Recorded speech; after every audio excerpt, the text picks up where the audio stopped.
So before we can get into doing lots of lab activities and experiments, we need to go over some important rules around scientific calculation and measurement to be able to accurately record and interpret and analyze our results in the lab. So there's a few parts to this that we're going to go through. The first one is looking at standard versus scientific notation. So hopefully you've heard of scientific notation before. You may have done this in grade 10. Standard notation is the regular way that we write numbers. So for example, the number 4,200 in standard notation would just look like that, 4200. But in scientific notation, okay, it would look like 4.2 times 10 to the power of 3. So you have one number in front of the decimal place, and then you have a times 10 to the power of an exponent that gives you the magnitude of the number, so how big or how small it is. So let's quickly write that down and define it so we don't forget what scientific notation is. So there's only ever one digit, okay, non-zero number, a non-zero, so 1 to 9. One digit before the decimal. Okay, the exponent on the times 10 to the power of, so this part here is the exponent, this 3 in this example. Okay, the exponent is positive for big numbers.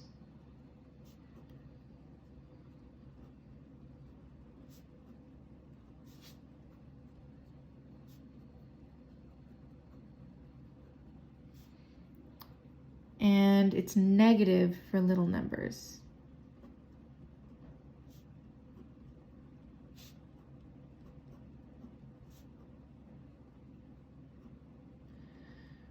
So let's look at some examples to help us sort of understand that rule a little bit better. So we'll do a couple of practice.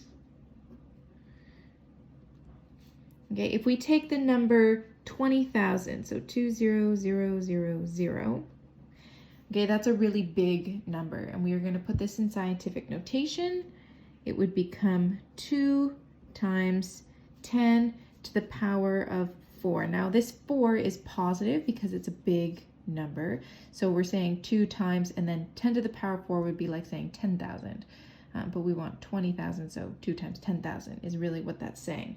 Now the way we find this 4 is you can count the number of spots the decimal needs to move. So if this is the decimal here on that number, we're going to move it until it comes to right beside the 2. So 1, 2, 3, 4 brings it to just the right side of the 2. We moved it 4 spots, so the exponent that we put into our scientific notation is to the power of 4. Conversely, if we look at a really small number, so something like 0.000073, let's take that as an example of a very small number. When we move the decimal point over so that we have one non-zero number in front of it, that brings us to 1, 2, 3, 4, 5 spots over to give us 7.3 times 10 to the negative 5. So here we have a negative exponent because we're moving the decimal in the other direction because it's a really small number. We moved it 5 times to have one non-zero number in front of the decimal point, so that's the 7. If we want to convert the opposite direction, so let's say we start with scientific notation, so if we have something like 4.72 times 10 to the power of 6, and we want to put that into standard notation, we're taking this 4.72 and we're moving the decimal place over 6 times.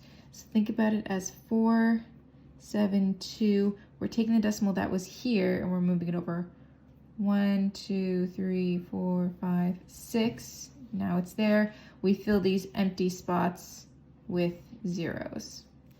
Okay, and that is going to give us what looks like 4,720,000. Another example, if we do a small number, look at 9.4 times 10 to the negative 3 as an example. This time the exponent is negative, which means my number in standard notation should be very little. So I'm moving the decimal in the opposite direction, 3 spaces. So 1, 2, 3.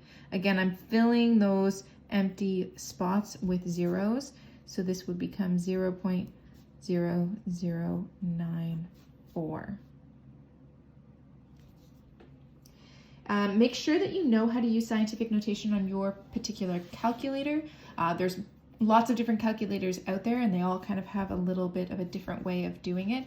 So we can take some time in class to go over that. You can Google how to do it on your calculator with your specific type, or you feel free to ask me at any time and I would be happy to show you.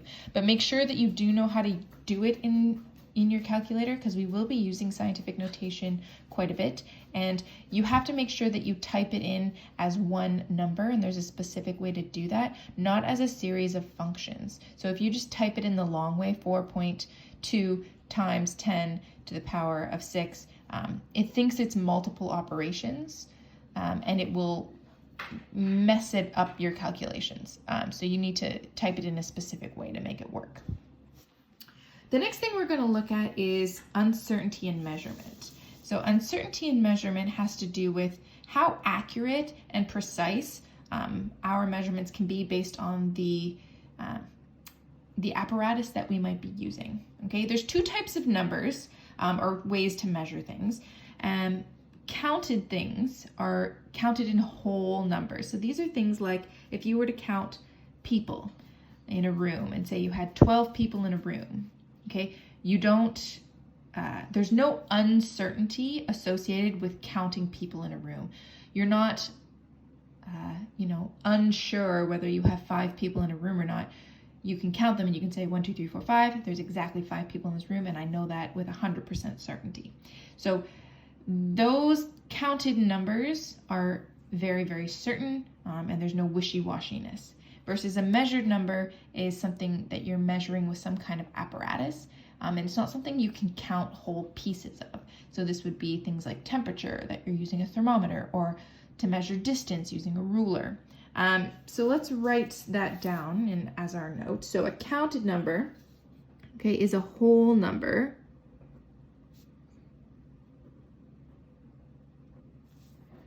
Okay, where all the digits in that number are certain and there's no uncertainty.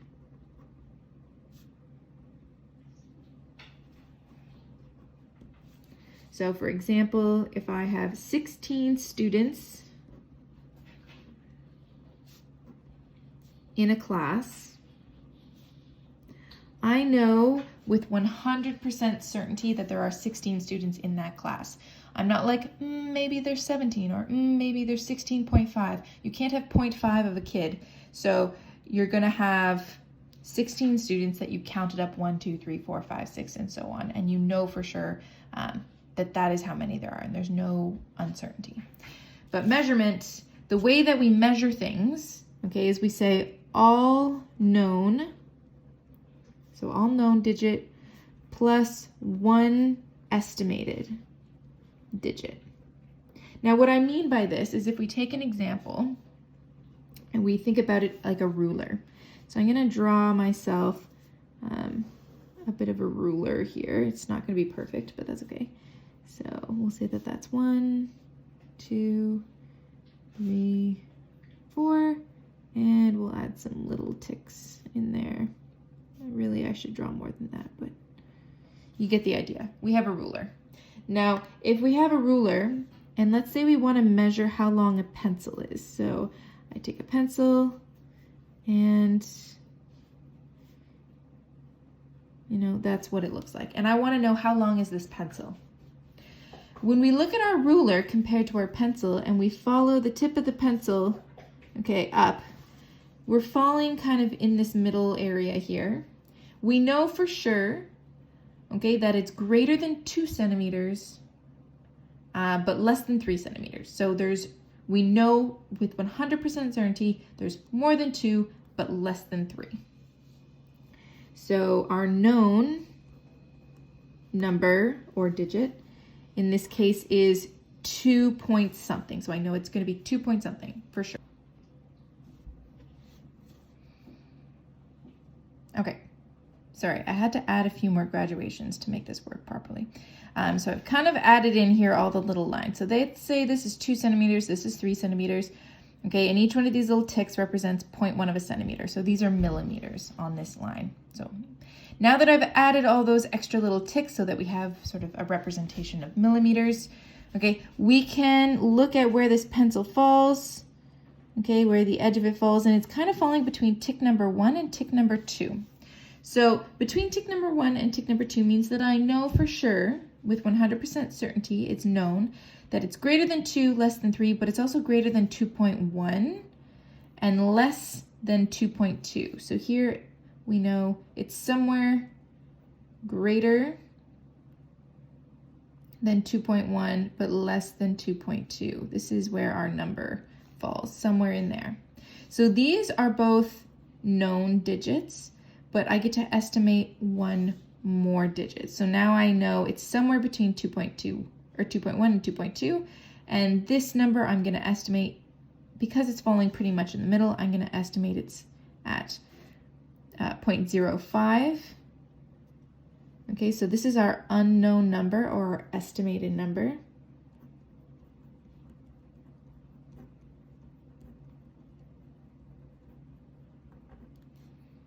Okay, so you just take your best guess for that last digit.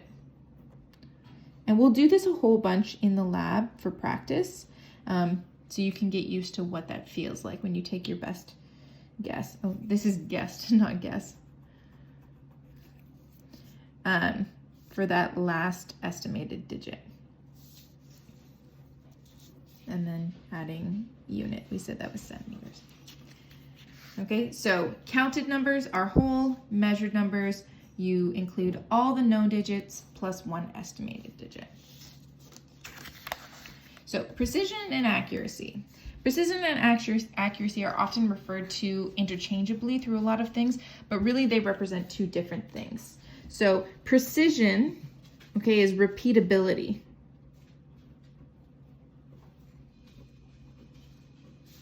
Versus accuracy is how close you are to the true answer. So close to the true value. We represent this often using like a dartboard or a bullseye. So I'm going to draw a bullseye here where the true value is the middle. Okay, that's what the right answer is. If something is very high in accuracy and high in precision, okay, you're going to get multiple trials landing on the right answer. Okay, so you get multiple trials that are all landing around the same number, and that number is close to what it should be. If we look at another example of another bullseye, if we have a representation of low accuracy but high precision, okay, our trials are going to be getting the same answer close to each other. They're just not going to be close to the true value. So that would be something like if you've got a whole bunch of answers that are close to each other but not close to the bullseye or the true answer. If we have high accuracy and low precision, then we're getting answers or results that are all sort of close to the true answer, but they're all a little bit off in different ways. So they're all getting close to the right answer, but they all have different sort of sources of error. And then you have your sort of final thing that can happen, which is low accuracy and low precision, which is definitely not what you want. So low accuracy and low precision means that you've got answers all over the place. So they're not close to being right and they're not close together. So they're wrong and in all different ways. But there's things we can do to try and bring our experiments as close to this diagram as possible. Okay, so we'll give a few examples here. If you use a measuring tool, so using a measuring tool, so something like a graduated cylinder, with more graduation, so more lines on it, like this ruler,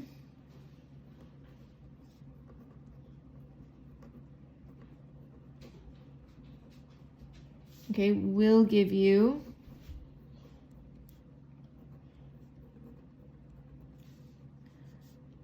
a more accurate measurement.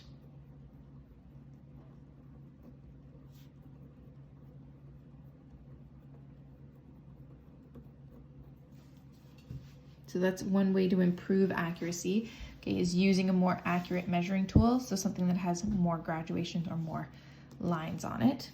Okay, a way to improve precision is by using the same tool every time. So you don't want to use, say you're weighing something, you don't want to weigh something on one scale and then weigh the next thing on a different scale and then the next thing on another scale. If you're using multiple scales, you're bringing in more opportunity for different types of error to affect your measurements, versus if you're only using one scale, then if there's anything wrong with that particular scale, it's going to affect all of your trials equally, rather than being all over the place.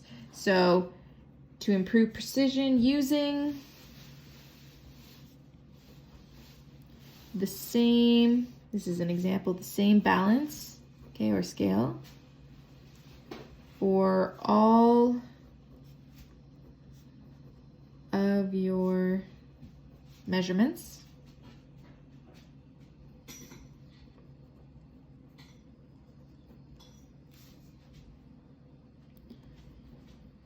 In a single lab.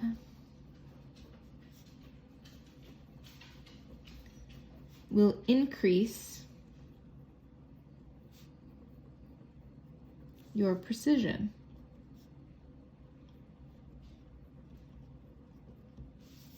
Okay, this is because whatever error it has, so everything always has a little bit of error, will equally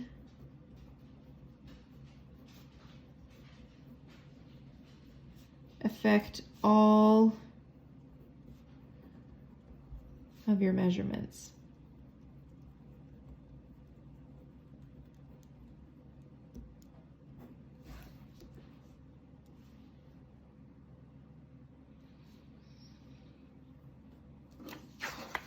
All right. So the next thing to talk about is something called significant figures. So this has to do with this sort of idea of certainty, measurement, estimated digits, whether a digit that you write is important or not important. And by important, really what we mean is it accurate or is it just telling you the magnitude of the number? So there are a few rules in terms of determining whether a figure, okay, or a digit is significant or not.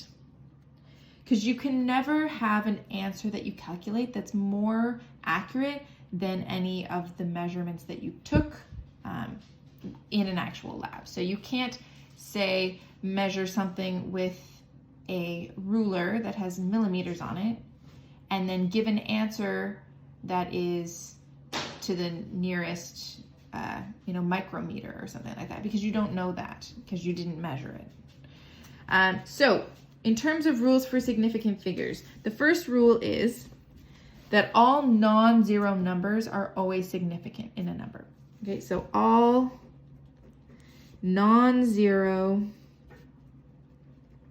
numbers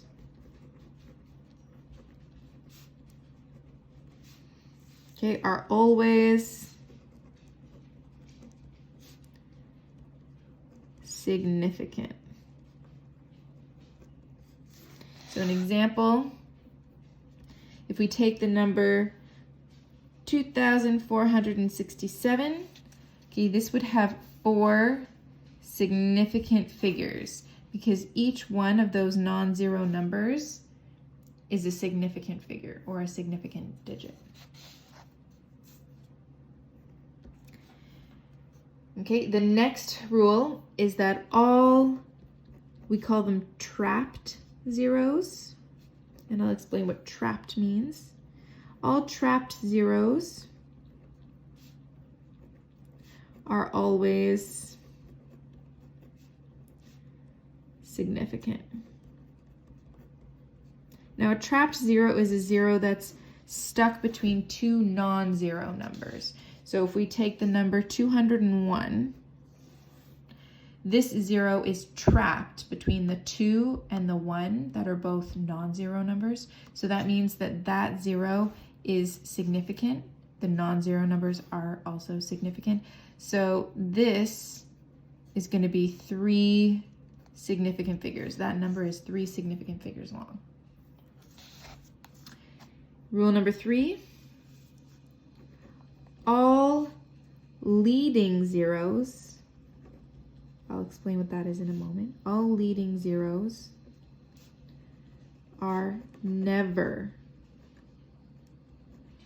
significant. A leading zero is a zero that comes before non-zero numbers. So an example would be something like 0.0571. We take a number like that. These two zeros that come before the non-zero numbers are not significant. They tell us that the number is little, but they don't give us any extra information as to the accuracy of that particular number. So the 5, the 7, and the 1 are significant, but these two zeros in front are not. So this would only be 3 significant figures, that number. The last rule is the sort of the most complicated one. So this is about trailing zeros. So trailing zeros, this is the last type, are zeros that come after non-zero numbers. So I'll give an example of that in a moment. Trailing zeros are only significant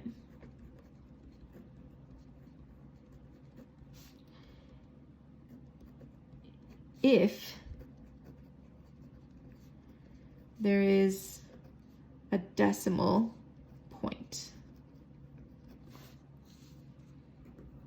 Now, what does that mean?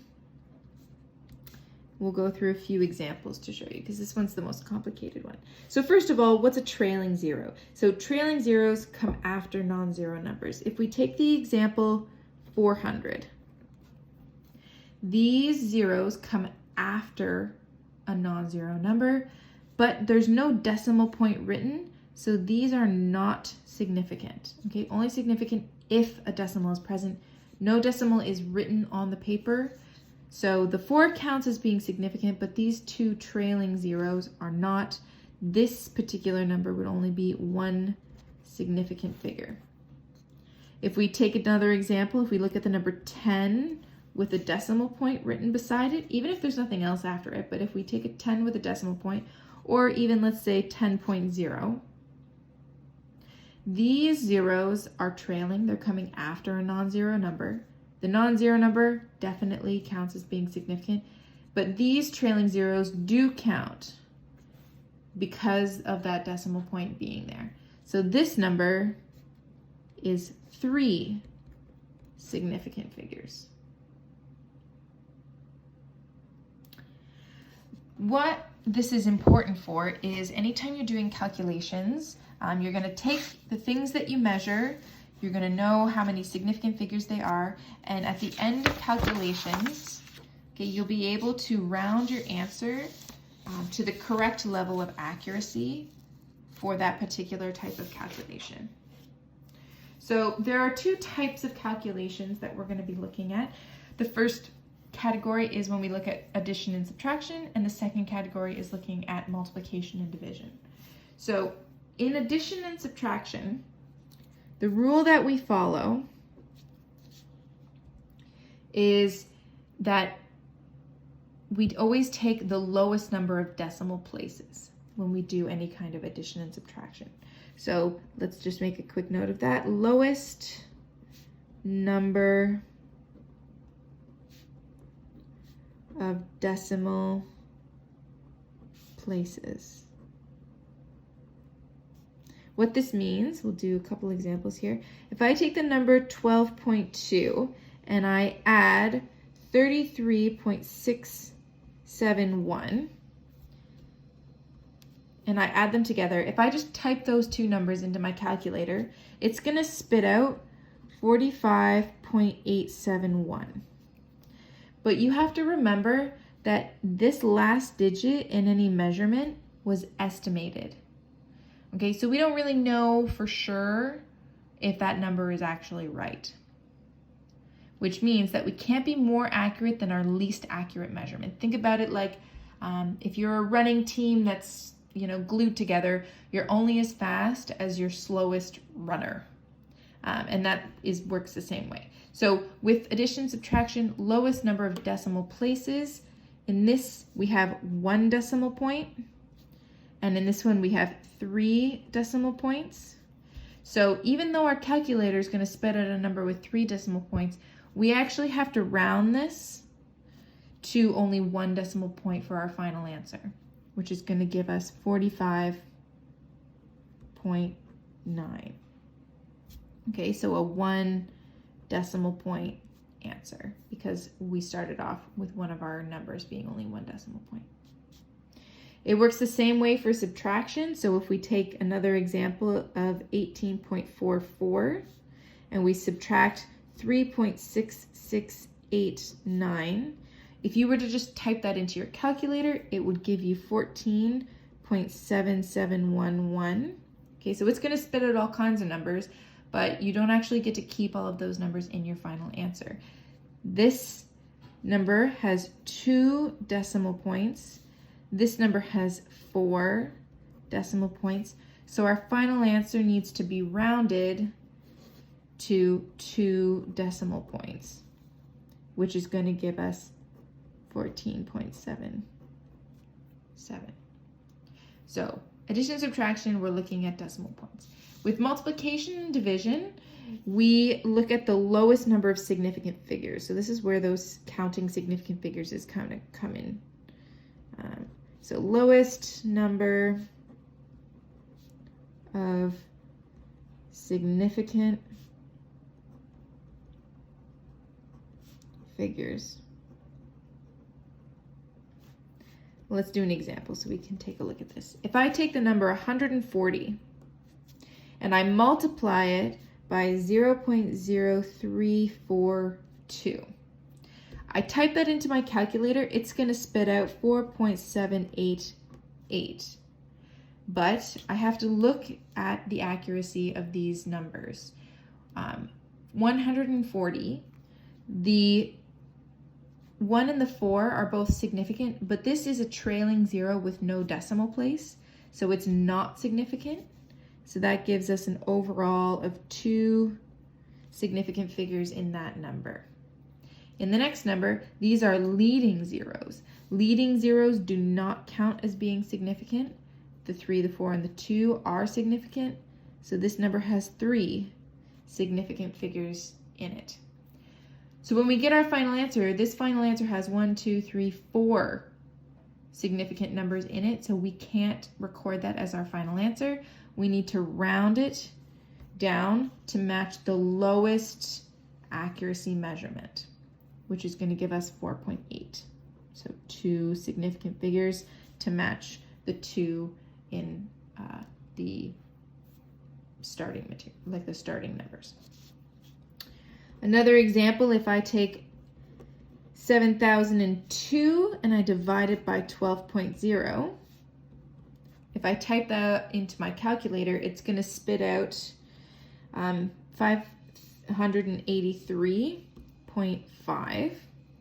But we need to double check how many significant figures we get to keep at the end of a calculation. So in this number, the 7 and the 2 are significant because they're not zeros. And these are trapped zeros. Trapped zeros are always significant, so those all count. We have 4 significant figures there. This one, 12.0, the 1 and the 2 are significant. This 0 is a trailing 0, but there is a decimal point present in that number, which means that that 0 is also significant. It's telling me that it's not 12.1 or 12.2, it's exactly 12.0, that number, so that 0 matters. This number is 3 significant figures. So we need to round this answer that our calculator gives us down to the lowest number of our starting numbers. So here 3 is the lower, so we're going to round this down to 584. We're going to do a lot of practice of this, so don't worry, we will spend lots of time talking about significant figures and rounding in class. The last little thing to go over is unit conversions, and my apologies for this video getting a little bit long, but this is our last little piece. So another important thing to be able to do is to convert units. This could be from milliliters to liters, it could be from moles to grams, and there's lots of different types of conversions that we're going to do this year, but they all follow the general formula, where you're going to take a number that has your starting unit on it.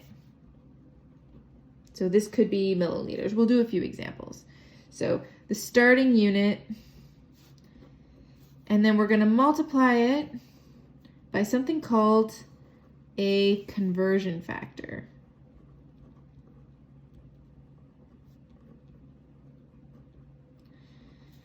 So the conversion factor is a fraction, okay, where you have your starting unit on the bottom and the desired unit you want to convert to on the top. Then that's going to give you a number that has the desired unit you're looking for. So let's do an example, because that's a little bit vague so far. Example number 1, we're going to take 440 milliliters, and we want to convert that into liters. Often in chemistry, all of our calculations for volume are done in liters. So here, 440 milliliters, we're going to multiply the milliliters is our starting unit. We're going to use a conversion factor where the starting unit goes on the bottom, so milliliters on the bottom. The desired unit, in this particular example, we're going to convert to liters. So the desired unit is liters, it goes on the top. And now this conversion factor, the way we know what the numbers are here is basically how many milliliters are in a liter. So in 1 liter, we have 1,000 milliliters. So now when we do the calculation, we take 440 times 1 divided by 1,000 gives us 0.440 liters. So now milliliters divided by milliliters, that unit has canceled out, and we're left with this unit of liters, which is what we wanted. Now the last piece of this is we need to convert, like we just learned, to the right number of significant figures, because this is a multiplication. So this number, 440, the 4's are both significant, the 0 is not because it's trailing, but there's no decimal point. So it's 2 significant figures there, which means this number we need to round to 2 significant figures as well, which is going to be 0.44 liters. This 0 is leading. Leading zeros are never significant. So the 2 digits here that are significant are the 4 and the 4. And there's our unit. We'll do one more example of a unit conversion.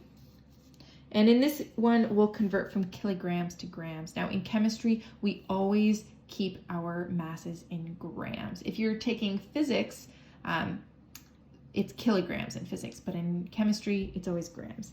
So let's say we're starting off with 0.30 kilograms of something. And we want to convert that from kilograms into grams. The unit here that is our starting unit is kilograms. So the starting unit goes on the bottom of the conversion factor, and the desired unit, which in this question is grams, goes on the top. So I want grams on the top. To determine what our conversion factor is, we have to think about how many grams are in a kilogram. Okay, 1,000 grams make up 1 kilogram. So now we're going to take 0.30 kilograms. We're going to multiply it by 1,000, divide by 1. That is going to give us 300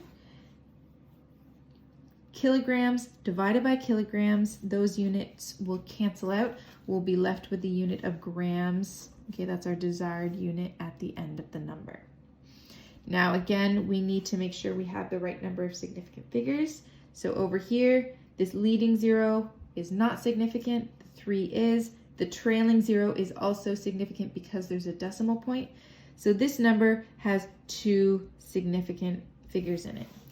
Now our answer here, we need 2 significant figures in it, but there's only one way that we can do that, because if you look at this number currently as it's written, okay, the 3 is significant, but both trailing zeros are not because there's no decimal point. So right now, it's sitting at 1 significant figure. If I write it as 300 with a decimal point at the end, that makes both of these zeros significant, and now I'm at 3 significant figures, which is also not what I want. I need 2. And the way that we solve this problem is using scientific notation. So going back to that very first topic that we talked about, we can write this number in scientific notation and give it 2 significant figures by taking 3.0 times 10 to the power of 2 grams. That means that this 3 is significant. This trailing 0 with the decimal point is also significant. That gives us our 2 significant figures. We're going to talk a bit more about this in class. We'll do lots of practice. See you then.